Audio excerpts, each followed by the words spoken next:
नबी सल्लल्लाहु अलैहि वसल्लम का हुस्न अखलाक दावत का सबसे बड़ा जरिया।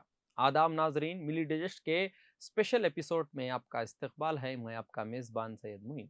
हुजूर अकरम सल्लल्लाहु अलैहि वसल्लम की सीरत का सबसे रोशन पहलू आपका हुस्न अखलाक है।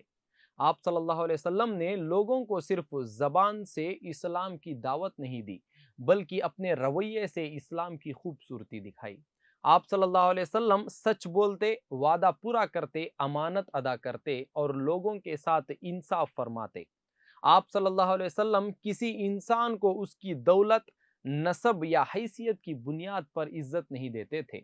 इंसान की असल कीमत उसके किरदार और तक़वे में थी।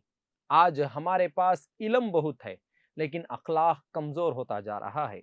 हमारे पास बड़ी बड़ी इमारतें हैं, तरक्की है, माल है, तालीम है, लेकिन अगर दिल में रहमत नहीं, तो ज़ुबान में सच्चाई नहीं और रवैये में इंसाफ नहीं, तो ये तरक्की किस काम की।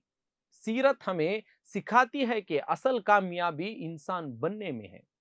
हुजूर सल्लल्लाहु अलैहि वसल्लम ने वालिदैन के अदब की तालीम दी।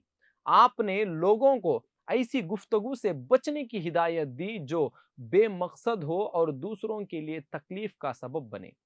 सोचिए, हमारी रोज़मर्रा की ज़िंदगी में कितनी बातें सिर्फ़ दूसरों की बुराई के लिए होती हैं। कितनी बार हम किसी की इज़्ज़त को एक जुमले से मजरूह कर देते हैं। कितनी बार हम गुस्से में वो अल्फ़ाज़ कह देते हैं जिन्हें बाद में वापस लेना मुमकिन नहीं होता। मुस्तफ़ा की सीरत हमें सिखाती है कि ज़ुबान भी अमानत है। इसीलिए मीलाद का पैगाम ये है कि अपनी ज़ुबान को सच्चाई दो, अपने रवैये को नरमी दो और अपने दिल को रहमत दो। अगर हमने ये 3 चीज़ें अपना ली तो हमारी ज़िंदगी में सीरत मुस्तफ़ा का नूर नज़र आने लगेगा।